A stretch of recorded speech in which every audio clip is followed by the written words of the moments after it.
the truth, make it real every single day. God's word in action, showing us the way. In every moment, let his light shine through. Make it relevant for me and you. Make it relevant. Hey, make it relevant. Oh, make it relevant. Make it relevant. Hey, make it relevant. Oh. With Jeremy Cisco.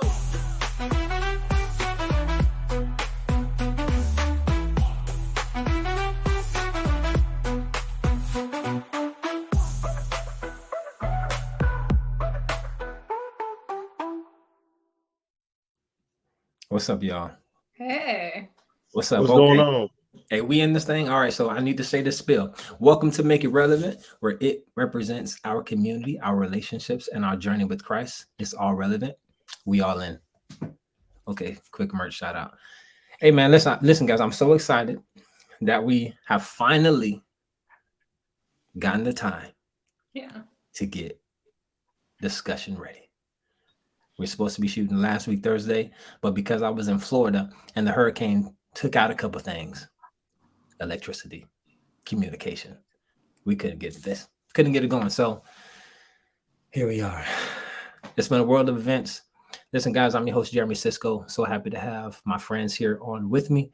I'm really excited about this conversation, this topic, man. But before we get things going, man, y'all introduce yourselves because nobody knows y'all yet. They need to know you. I'll start. I'm Gideon Ajagbe. I just play football with Jeremy back at the University of Florida. I'm a husband to Ashley Ajagbe, and father to Ava and Mia Ajagbe. Soon to be dad of our third child, Asa. So, yep, that's me. Amazing. I'm Jocelyn Willis. I had the privilege of meeting Jeremy in grad school in Andrews.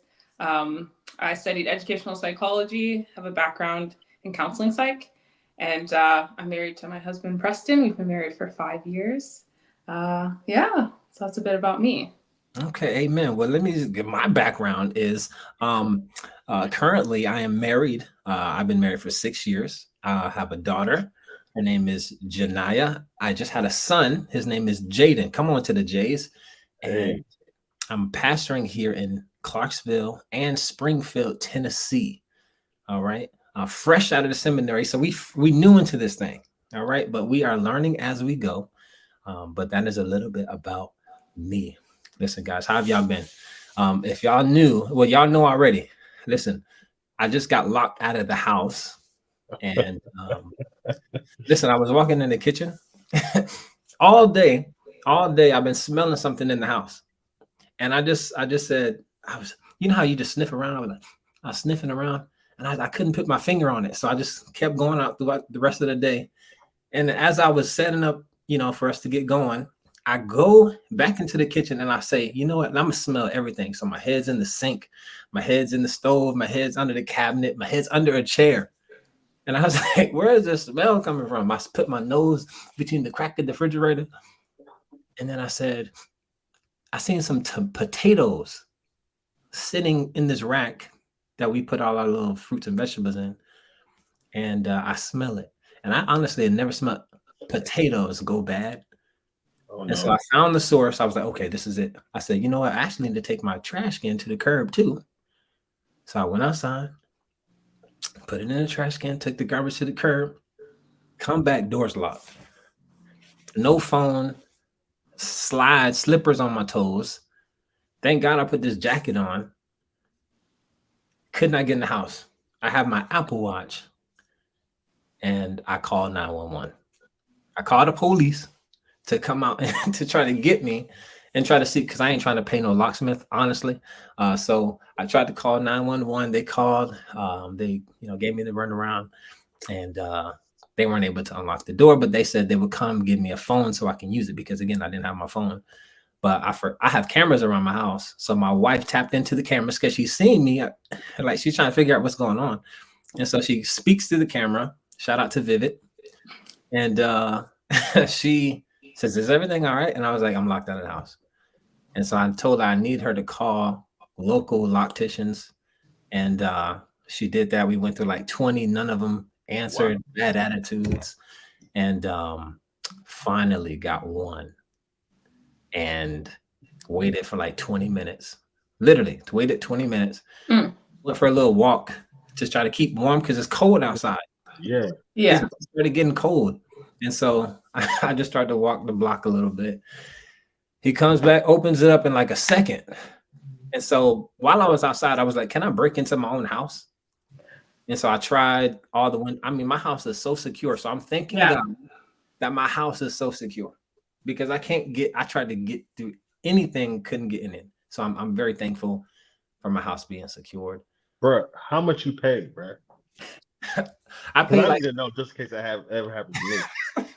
Man, listen, I paid $75. Oh, that ain't bad. That's not, I wasn't mad. I'm thinking that he's gonna be like $200 is late. Yeah. After hours. He didn't tax you, bro. Listen, I feel like the last few guys that we caught, because we caught a ton of people. Yeah. I felt like all of them would have charged me like 100 plus. Yeah. That's what I'm thinking. I was thinking 150, 200 just for after hours. I'm asleep. I'm with my fam, kind of. You got me out of my way, Man, so I just had to cough up $75, but it was worth it because I mean, I literally had no way to get in the house. My wife is in Florida right now. The door is locked. I don't even know how it locked. So that's the thing I'm going to tap in later on after this or tomorrow morning. I'm trying to figure out why in the world this door locked. Yeah. So that's a mission of mine. Man, how was y'all day, man? What's going on? Man, my day was good, man.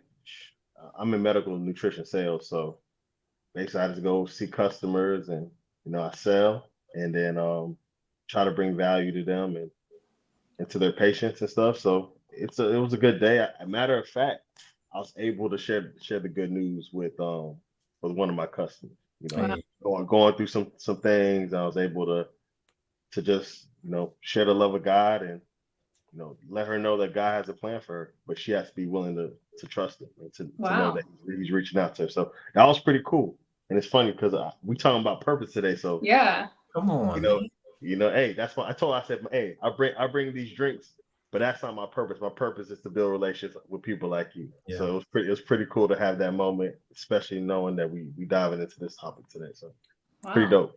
Man, that's what's up. That's what's up. What's up with you going on, Joe? Yeah, I was gonna say, so I work at the university, Andrews University right now in accreditation, and I'm finding a really good rhythm, and that feels great. I'm understanding the systems, and things are beginning to flow, and I'm seeing areas of growth, and I'm really trying to challenge myself to not become too comfortable with putting things off, or if I can just learn more about this, then I can attack it better. I'm trying to just do better at trusting that I have it in me to finish a task. So I feel pretty equipped. That's usually the prayer that I'll pray when I'm lacking understanding. I just ask God to equip me with only what I need to finish this day, and I truly felt that.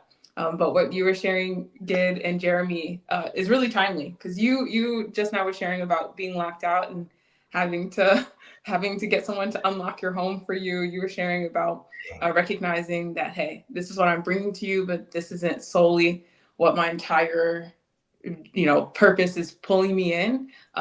There's something greater. That's so timely because we're literally discussing unlocking your purpose. We in there. There. I mean, I ain't even put 2 and 2 together. Wow. Way to connect the dots, Joe. Hey, you guys had it, All right, man. So real quick, before we get any further, I just need to share just something that I need everybody to know. Listen, world, I need y'all to know, everyone listening to this podcast, everybody watching this episode, this is season 1, episode 1. We are talking about uncovering our discovering my purpose. I need y'all to know this real quick. I got to tell you, everyone, how I know Gideon outside of this. You need to know how I know Joe. So I would start with Gideon because I know him first, right? Gideon, we played football at the University of Florida. All right. We were linebackers. And I need y'all to know this, right? When I call Gideon to be on our co-host with me on this podcast, you know the story he brings up to me, Joe? You know the story he brings up? He says, Jeremy, do you remember the time you tried to fight me? I was like, I said, dang, dang, come on, man. Really? We changed. We different. And so I thought that was so funny, man, because I was like, because Gideon did so much for me. And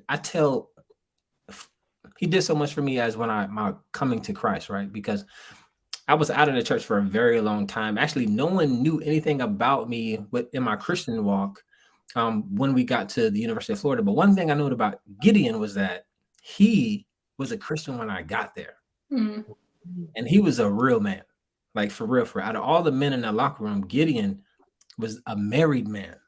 I mean, come on, we're college students. I'm just coming fresh out of high school. Gideon has a wife. He's for real. He got the ring on his finger. Like, he's the real deal. And this is how I'm looking at Gideon. I'm like, yo, like, it is for real. Like, he's grown. Like, he's an adult. And I always thought, like, I mean, we only in college. Why these cats is out here married and stuff? I was like, these are men. Can you imagine? I'm in this SEC. I just got done playing, 16-year-olds. You know what I'm saying? Yeah. I'm playing against men, big married men. Man, that was crazy. So, but Gideon would always invite me to like these Christians. I think they was called Athletes in Action. Yeah. Which is like a Christian organization inside of majority of universities have them. And I'm like, nah, I'm good. I ain't going to that, man. I'm too cool. I'm still trying to go to the club, pop a couple bottles, still trying to do a few things. While Gideon is trying to invite me to a changed life. I didn't see it at the time. Yeah. But I tell the story to people all the time. I say, because it was Gideon, it was Mark Hernan, and it was Max Garcia.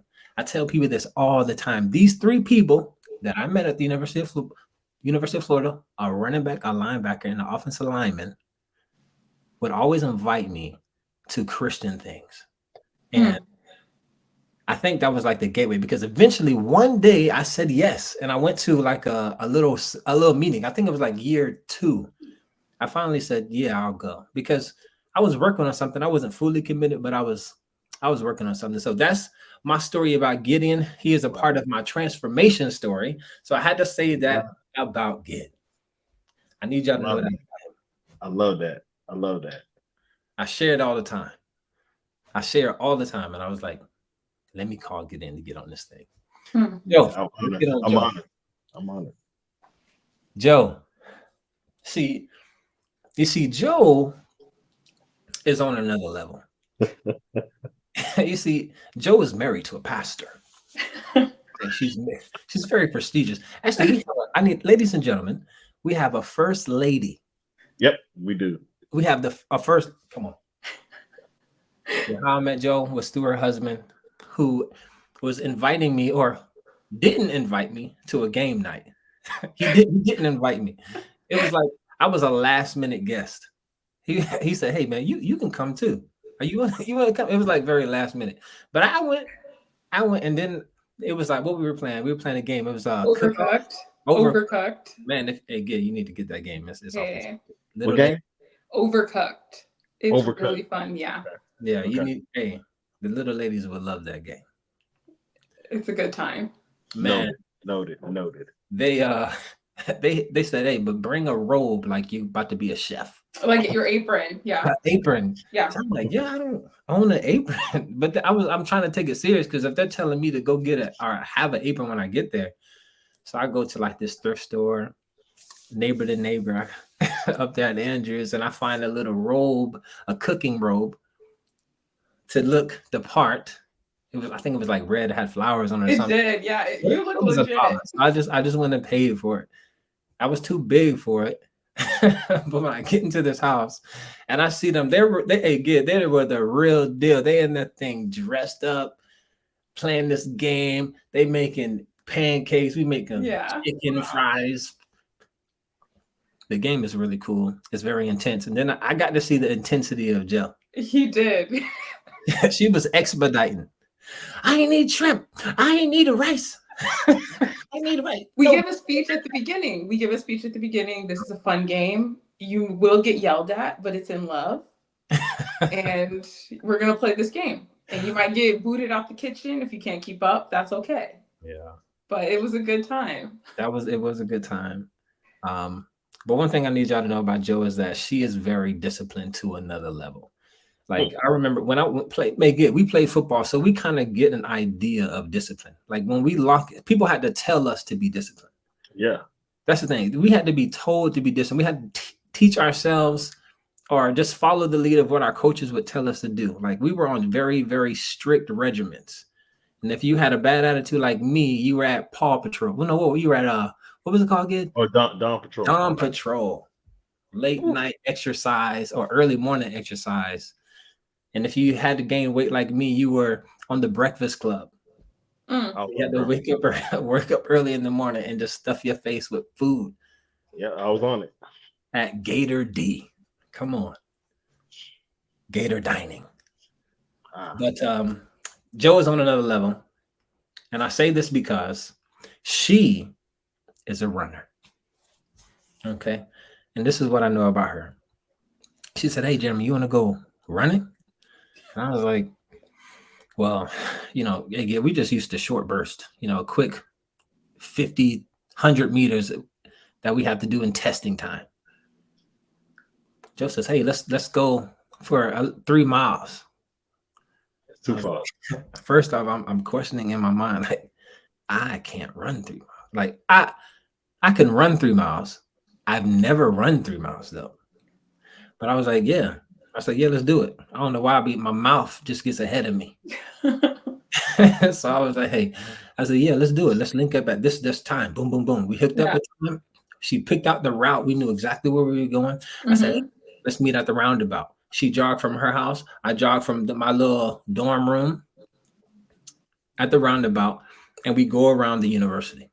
It's not a humongous university, but it's big enough. Yeah. It was cold too when we ran. It was cold. It's running. When you run it and it's cold, you got a runny nose. Yeah. Frozen. Ice in your lungs. Come on, coughing. You know how when you've been in the gym and you're running and the air is so cold, you can't breathe properly? Man, I say this to say, Jo dusted me, right? She left me. There was a point where I was keeping up with a good pace with her. And at some point, she just took it up a notch. Literally left me. If I could, I wish I took a picture because she was gone. I do remember you said I'm running home. I remember turning around and you were no longer there. And later on I saw you send me a text. I ran home. Oh, bro. He dipped at one point in the run. I'm done. He said, it's over with. It's over with. Sheesh. Hey, Joe, I would have did the same thing. Because I'll walk a mile or two. Okay. I ain't running no mile. All I right. ain't running no mile. I think the last time I ran a mile, I was in elementary school doing national versus presidential, that stuff. So all I'm hearing is an invitation to run. Oh, no. Okay. No, I got you. One of these days we're all going to run. I'm 6'3", 240 still. People my height don't run. We walk. Gotcha. I either sprint or walk. I ain't jogging. Okay. No endurance, no long distance. Come on. It just sounds like pain. Okay. That's 100% what it is. There's no other way to put it. It is pain. It's conditioning. Jo, you probably like 5'5". I am. 110. No. I am 5'5". You got it on the. You got it. 5'5", 110. That your knee's good. I'm not 110. Jeremy, you got hurt in college, right? Did you hurt your knee in college? 3 knee surgeries, good. He had to disappear on that. He'll be back with us. Listen, 3 knee surgeries, 3 of them jokers. 2 meniscus, 1 ACL. So swimming, that's what you guys want to get into. We want to get not into that. Okay. All right. Let's talk about our purpose, because maybe this is a part of our purpose when we unpack that bag. So I need to finish. Why? I need to finish about you. I need to finish telling the story about you. Don't try to get us sidetracked before we hop into this topic. I need to hurry up and finish this thing before we I don't know what happened. It just kicked me out. we good. Does that happen? Is that normal? I don't know. I didn't No. know We'll handle technicalities after. Okay. We good, man. All right, I'm listening. All right, so I'm gonna wrap this up. Jill is very disciplined. She's a runner. As a matter of fact, she is the first sponsored athlete from All In to run. Like, she gets sponsored to run. All right. So she's the real deal. All right. She's the real deal. And actually, you have a race coming up, Joe. I do, in 3 days. In 3 days. Yeah. How many miles? 13.1. Half marathon. Yeah. 13.1. And where is it at? Tell them where you're going. Yeah, so I'm going to be running the Free Press, the Detroit Free Press Marathon. I'm going to do the half marathon distance. So this race is the international one. So we'll start in Detroit. We'll run across the Ambassador Bridge into Canada, and then we will go through the Windsor Tunnel that takes you back into the U.S. So it's an underwater tunnel. It's the underwater mile, they call it, and takes us back into the U.S. And then we have to keep running. So then you finish the rest of the race in Detroit. So I'm quite excited. The temperature has taken a turn. So it's very cold, and I'm trying to figure out, tweaking my run day fit, but I'm quite excited. Yeah, and I'm so grateful. Thank you again, Jeremy. Thank you All In for this opportunity to participate in races. Last year was my first time running in a race. I did a 5K, and it was a challenge. I loved it. And then I got the bug really fast, and I just want to run everything. And so I really appreciate this opportunity for you guys. So we're in the turkey trot. I did. It's like right after that 5K, I ran the turkey trot. Then I did a 10K in Chicago. And then all summer I was just focused on half marathon. So I've done the full half marathon distance 3 times at this point. I feel very ready for the race on Sunday in a few days. So I'm really excited. Yeah, she's for real, man. Talk about some discipline. There's nothing that's discipline. Thanks. I will say this before we move on. After my race, I've already told my husband the next run that I want to do is just 3 miles of nonstop running, because I'm just curious to see where my legs will take me if I just say 3 hours nonstop. Let's just see what our distance will be, and I just want to just loop and just run and run and run until 3 hours are up and say like, oh, okay, great. Because if I can run a half marathon in 2, I'm pretty sure I can cover some distance in 3 hours. So I'm excited to just run long for no reason. So I'm itching. You see what I'm talking about? She's different. I don't know what to say. I didn't realize you was that like legit. Like you out here running like half marathons, like for real. I want to get the full. I didn't realize Detroit was like right next to Canada. I had no idea. I thought Detroit was like They're so close. I didn't know that. I learned something new all the time. Yeah. I didn't know. I know that. All right, man. So check this out, guys. It's time. But before we get going, I just want to take a moment out of recognition really quick of the Zola series. So the Zola series was created to a young reader with reliable and creative stories that celebrate self-worth, diversity, relationships, and adventure. The Zola series currently features 2 books, the Zoe series and Her Amazing Day, and the latest release, Zola's New Pet. Together, these stories aim to inspire children to embrace their uniqueness and learn about responsibility. You can find and purchase your personalized copy at www.thezolaseries.com. All right, so I just want to take a quick minute, recognize the Zola series. You can purchase that at, again, the website www.thezolaseries.com. All right, so now let's just dive into our topic. Let me get this thing pulled up. So we know what's going on. Guys, today's topic that we are talking about is unlocking my purpose. All right. I chose this topic. I kind of chose the very first one. I know we did like a hand selection of like the rest of the topics that we're going to talk about, but this one right here was something that I just feel so passionate about, because it's something that a lot of us struggle with when it comes to identifying our purpose. And so I want to dialogue with you guys so we can really hit home on how it's possible for us, or what it looks like for us to unlock our purpose. So unlocking my purpose, that's what we're talking about today. And listen, let's just dive right into it. Let's dive right into it. And who wants to start? Who wants to start? Come on, talk about it. Hit us, Ged. What you got? I got you. I think I'm gonna go pretty broad, and we got a scripture reference may jump up every now and then, but I really think about our purpose first understanding who we are. We were made by God, and I believe that our first purpose is to know God and to make him known. And once we understand who we are and who made us, and that for us to be who we are, intelligent beings that have specific gifts and a specific calling, and we have certain things that we're geared towards, that's not by accident. Mm-hmm. God has given us those gifts, and then we're to use it. And I think those gifts show up all throughout our lives. As when we're kids, sometimes for me, I used to talk a lot. I'm a charmer. I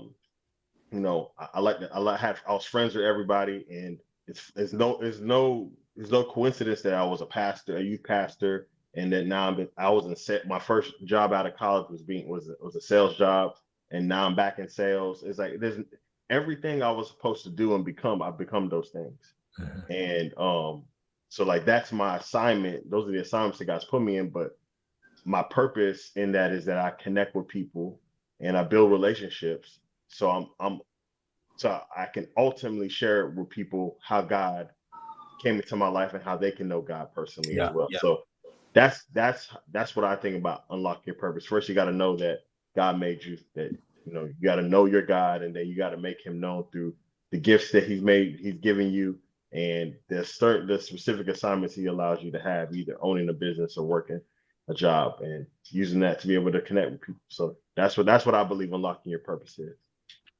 Nice, man. Appreciate that. Amen. That's good. I agree with that, man. Hey, man. Yeah. Yeah. What about you, Joe? Come on. Yeah. So I like how you differentiated between like what our career paths are and what our purpose is. I often find when I question like, what is my purpose? The first thought is, what is my purpose in terms of what am I supposed to do? But I like that you call it an assignment. The roles that we fill are assignments that are given by God. So I like how you made that distinction. For myself, I find that purpose is built from what your core values are, your beliefs, and maybe what your passions are. And so for myself, because one of my core values and beliefs is that I'm a Christian, I believe in God, that influences what I believe my efforts should be in.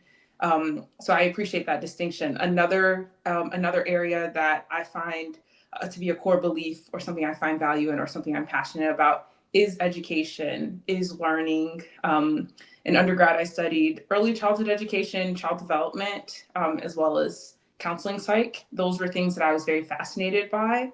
But I still find myself repeating. It's like a rhythm of careers or jobs or spaces that I find myself in when it's with young people or when it's in education settings. Those are the spaces I like to be in. But I often find areas where God is challenging me to grow and recognize that what I'm called to do also exists in those areas. So working at the university now, instead of working with children, I work with the graduate students, so not even undergrad. And so it's definitely challenging me to recognize where I'm actually called to, and how that is aligned with my purpose.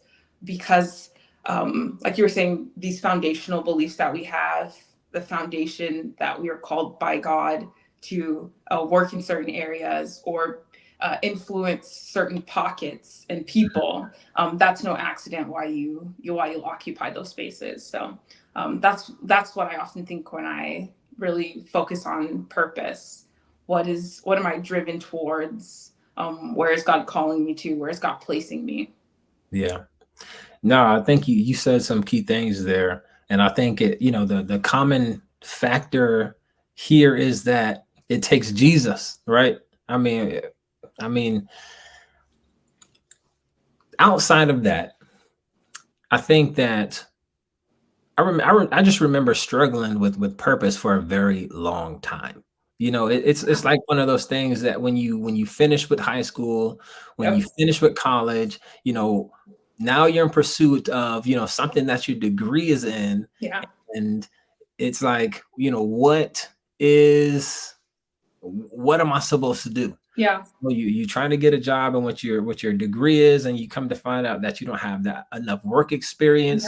Yeah. So you can't even work the job that you've been going to school for because they tell you that you don't have enough experience. And so now you're wondering to yourself, what do I do? Yeah. How do I get experience if you ain't gonna hire me, man? You know what I'm saying? So what is that? And so I feel like a lot of millennials right now, and maybe even some baby boomers, a lot of people are struggling with how to unlock their purpose or what their purpose is, and it gets so tied up into career things. We feel like our purpose is a specific thing, and like we're called to do just this one thing. And so what I've come to realize, Joe, is that, man, purpose is big. Unlocking purpose is ginormous. And I just remember when I finished. So for example, I played football my entire, like growing up, starting from early age, all the way to college, I played football.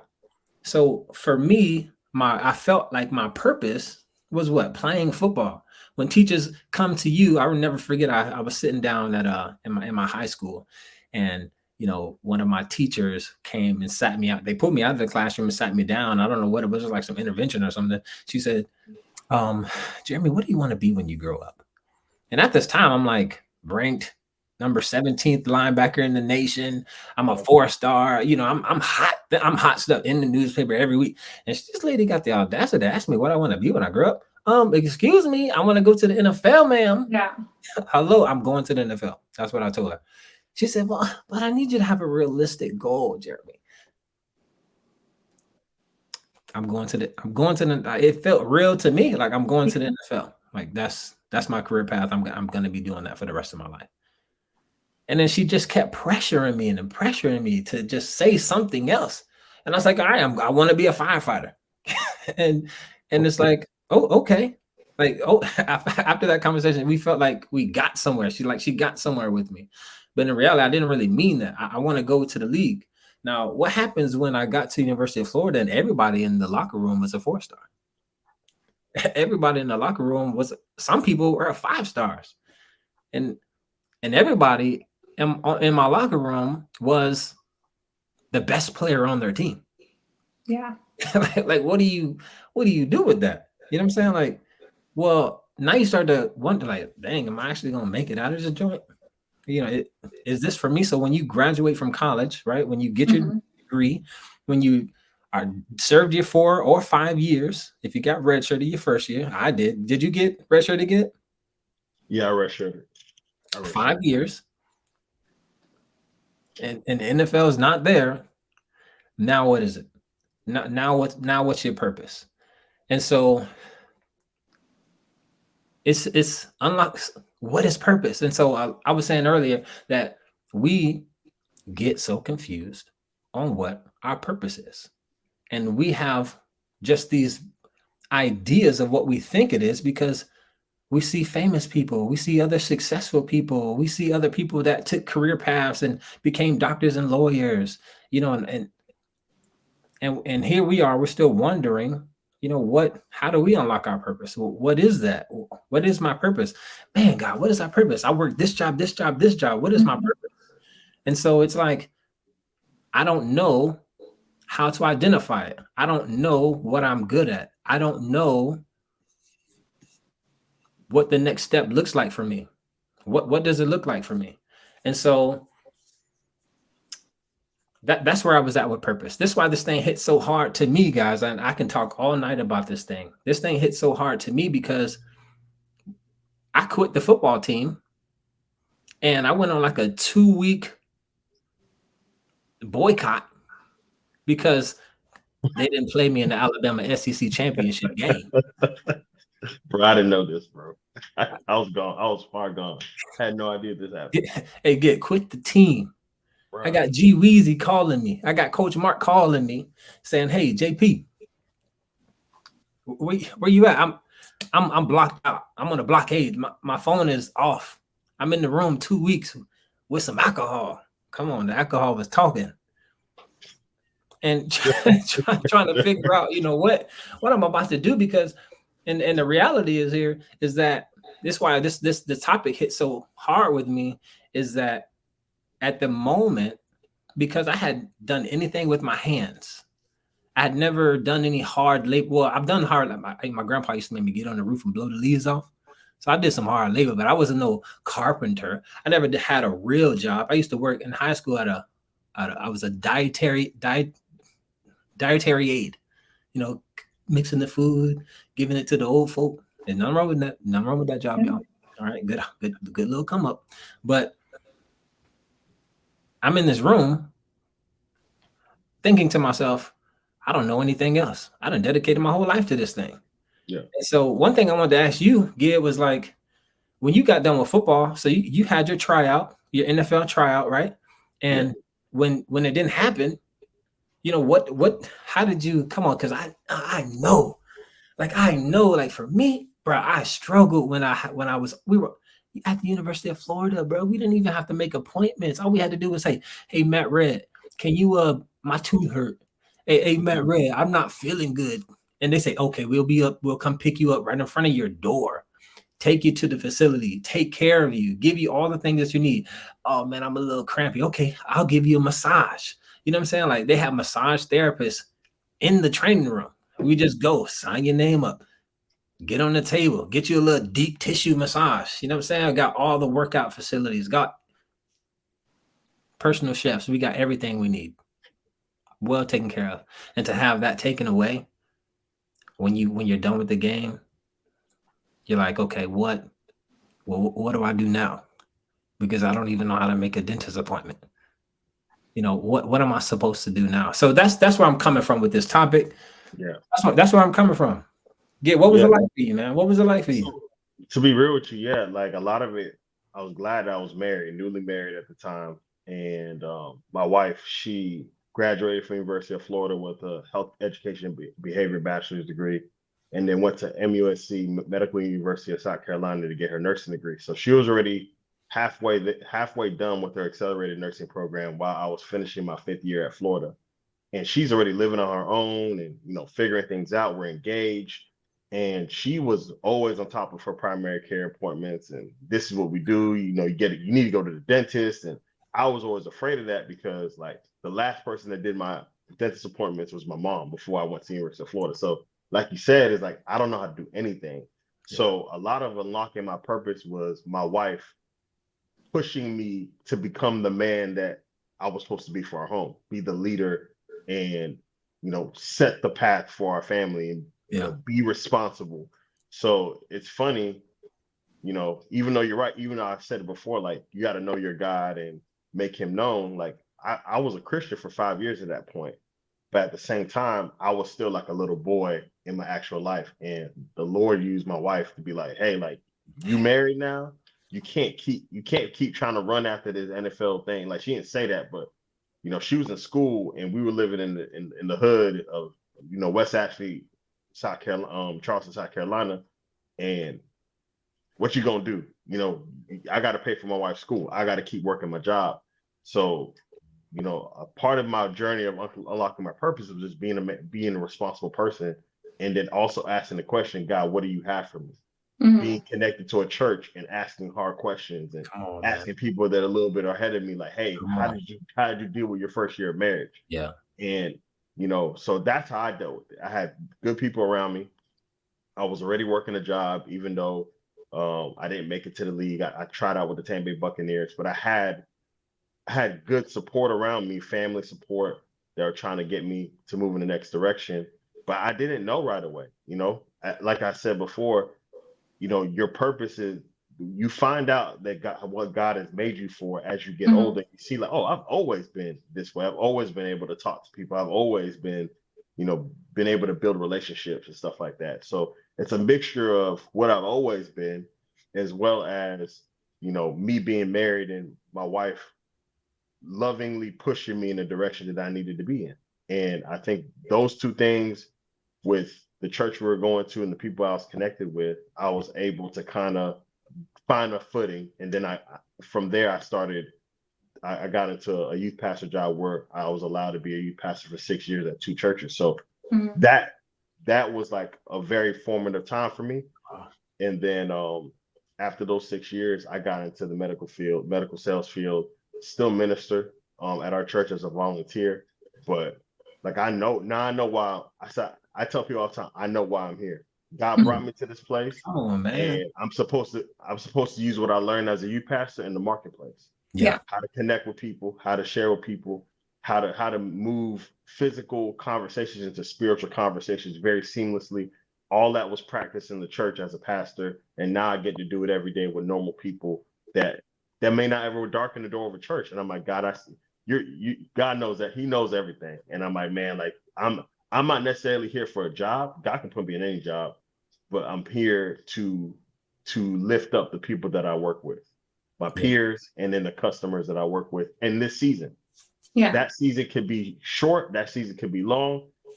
My hands are open and I'm allowing God to do whatever he wants. But that's how I shifted from a football player that was trying to be in the NFL to, a faithful husband, committed, hard worker in my job, and where I'm at today. So yeah, man, I appreciate that. And listen, I know we're talking about sports right now, and Joe, you can't relate to this football part of it. But she's an athlete, so she's coming from a different perspective. And so, what's this unlocking your purpose on your spectrum? Yeah. So the question of what is my life's purpose is universal. So for people who are prodigies, that's probably, or very gifted, very talented athletes, that's probably a very frustrating question to have to encounter when you don't continue to follow the pursuit of something that you were told all your life, this is your calling. And so one of the questions that I was for me to sing. I think we get some praise and worship real quick. Hold on a second, y'all. Okay.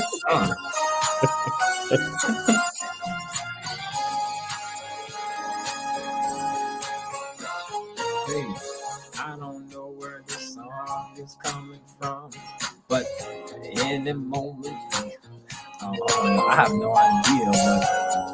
But every browser is open. Every praise is to our God. God. Yeah, okay. That's I'm about to go with it. We got another song.